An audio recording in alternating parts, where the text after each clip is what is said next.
Saat Chu Yueli berbicara, dia menatap Qin Chen dengan penuh kasih, matanya beriak hingga meregang menjadi benang. Awalnya, dia hanya penasaran untuk berinvestasi di Qin Chen, tetapi setelah mengalami begitu banyak hal, kekuatan Qin Chen telah meninggalkan kesan yang tak terhapuskan di hatinya. Siapa yang tidak menyukai seorang jenius yang tiada taranya, makhluk tak terkalahkan yang harus cantik dan kuat. Selama percakapan, aromanya masih melekat, dan kain kasa di bahunya perlahan terlepas, memperlihatkan kulitnya yang putih dan halus.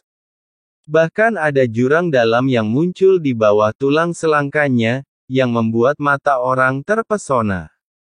Qin Chen. Begitu dia mengangkat tangannya, kekuatan tak terlihat memenuhi udara, dan kain kasa Chu Yueli kembali ke atas tulang selangkanya. Paviliun Master Chu, mari kita bicara bisnis, citra orang ini harus dijaga dengan baik, kata Qin Chen. Tanpa berkata-kata, Chu Yueli tercengang, dengan sedikit keluhan dan rasa kasihan di antara alisnya. Tuan, apakah Anda meremehkan keluarga budak? Dia mendekati Qin Chen, menghembuskan napas seperti anggrek, dan berkata dengan sedih, Tuanku, Anda tidak tahu apa-apa. Yueli tampaknya sembrono. Itu hanya penampilan. Itu hanya penyamaran untuk bertahan hidup di dunia hutan ini. Faktanya, Yueli masih tidak ada hubungannya dengan itu sampai sekarang. Saya tidak pernah terlibat dalam urusan manusia, dan saya dijaga seperti batu giok. Qin Chen. Dia tersenyum pahit. Paviliun Master Chu, Qin sebenarnya punya istri. Saya tidak keberatan. Chu Yueli menggelengkan kepalanya dan berkata, di dunia ini, pria sukses mana yang tidak memiliki 3 istri dan 4 selir, dan tidak berhubungan seks dengan orang lain?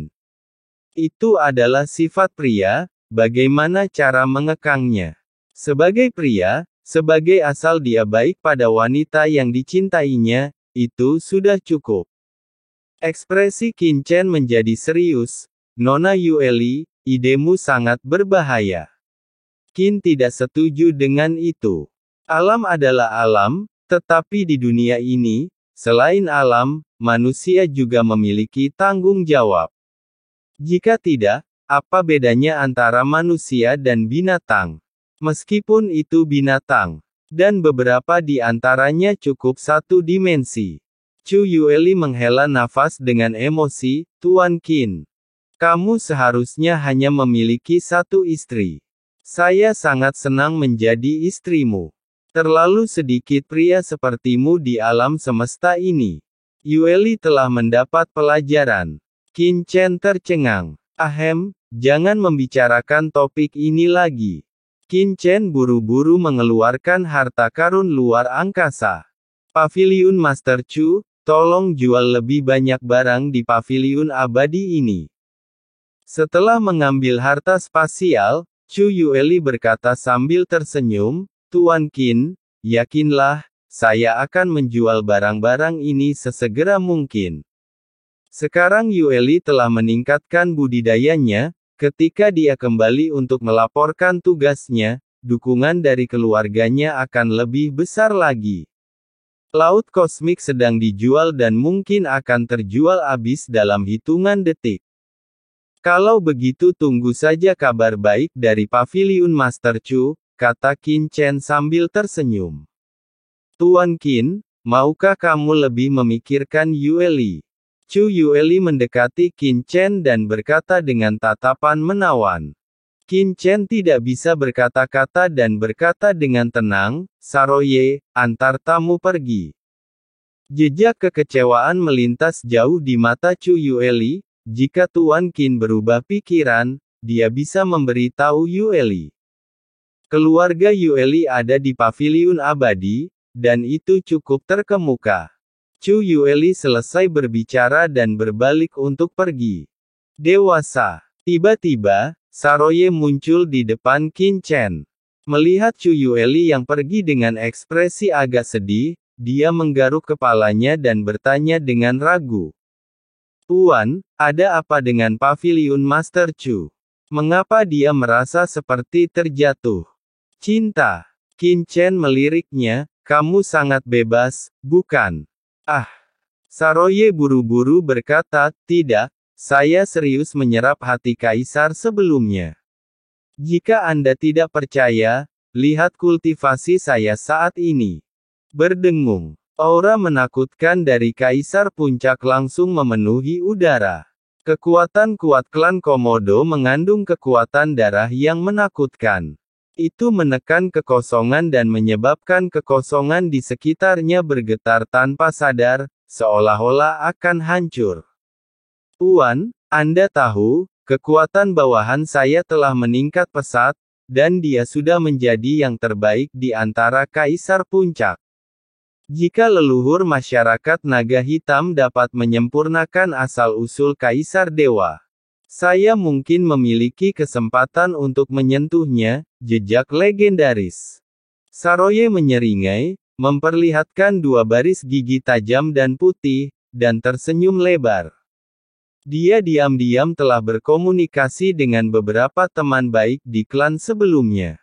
Dia tidak mengatakan apapun secara detail, tetapi hanya membuat sindiran.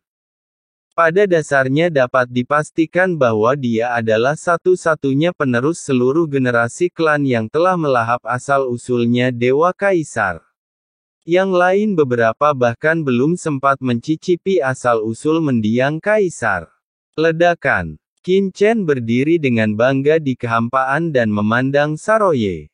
Pemaksaan yang bergemuruh melanda, dan Qin Chen dengan jelas merasakan dao surgawi dari laut semesta bergejolak. Aura yang kuat memenuhi udara, yang bahkan lebih lemah dibandingkan aura Sage Agung Chuyun, Sage Agung Siyu, dan Mo Yun Gubo. Menyerah. Kesayangan laut kosmik. Gumam Qin Chen. Binatang komodo ini layak menjadi kesayangan lautan alam semesta. Ia baru saja mencapai puncak kaisar, dan ia sudah memiliki tekanan yang begitu menakutkan. Ia mungkin hampir tak terkalahkan pada level yang sama. Tak heran jika marga Komodo memiliki reputasi yang begitu bergengsi di lautan kosmik. Setelah dirangsang oleh kekuatan darah, ternyata mampu menggugah resonansi jalan laut kosmik jalan terangsang, akan semakin kuat. Oke, itu dia. Qin Chen mengangkat tangannya. Ledakan. Niat membunuh yang mengerikan menyapu dan menghantam aura yang dikeluarkan oleh Saroye dengan keras. Di tengah raungan yang keras, aura yang dikeluarkan oleh Saroye langsung dikalahkan dan menghilang ke udara. Tuanku perkasa. Saroye menjulurkan lidahnya dan berkata dengan kagum, bawahan saya sudah tak terkalahkan di antara rekan-rekan praktisi saya. Saya tidak menyangka bahwa tuanku jauh lebih kuat daripada bawahan saya, sangat kuat, kagumi. Qin Chen. Token semua dewa muncul di tangannya. Saroye, ini adalah token semua dewa. Dengan tingkat kultivasi Anda saat ini, Anda memenuhi syarat untuk memasuki reruntuhan semua dewa. Saya akan segera memasuki reruntuhan semua dewa, dan di sana hanya akan tinggal satu yang tersisa. Klonnya ada di sini, kamu dapat memilih sendiri apakah kamu ingin pergi ke reruntuhan para dewa bersamaku, tinggal di sini di kota Nanyuan, atau kembali ke klan. Saroye berseru, Tuan, bawahan ini bersedia mengikuti Anda ke reruntuhan para dewa. Qin Chen mengerutkan kening dan tampak serius. Pikirkan baik-baik, reruntuhan para dewa penuh dengan bahaya, dan saya mungkin tidak dapat melindungi Anda. Selanjutnya, dengan kekuatan klan Komodo Anda, saya akan memberi Anda tempat di reruntuhan para dewa di masa depan. Tidak sulit untuk mendapatkan kuota. Anda bisa menunggu sampai budidaya Anda menjadi lebih maju dan kemudian mengikuti pengaturan suku untuk memasuki reruntuhan para dewa. Reruntuhan para dewa memiliki banyak peluang, tetapi juga penuh bahaya, dan bahkan ada kaisar dewa yang kuat. Qin Chen juga tidak berani menjamin keselamatan Saroye. Saroye tampak serius dan berkata, "Tuan, tolong berhenti bicara. Ini adalah hasil pertimbangan cermat. Bawahan saya, jika saya tidak pergi, siapa yang akan menjaga dan melayani Anda? Soal keselamatan, hidup atau mati terserah Tuhan. Kalau tidak terima, lakukanlah." Bawahan di reruntuhan para dewa sangat sadar akan bahayanya. Paling-paling hanya kematian. Aku, Komodo Klan. Jangan pernah takut mati. Mata Saroye tegas. Itulah masalahnya, lalu lanjutkan dan bersiap, dan laporkan ke klan untuk menghindari kejutan apapun. Qin Chen melihat tatapan tegas Saroye dan menggelengkan kepalanya. "Ya, saya mengundurkan diri." Saroye berbalik dan pergi. Kembali ke guanya, Saroye segera mengirimkan pesan kepada ayahnya, "Ayah tersayang, Zhan Xinyu, surat terakhir menyebutkan bahwa anak itu akan menerobos ke Kaisar Puncak. Saya ingin memberitahu Anda berita lama yang dimiliki anak itu, sudah menerobos. Pada saat yang sama, aku harus memberitahumu kabar buruk. Anak itu harus kembali lagi nanti untuk mewarisi aset seluruh klan.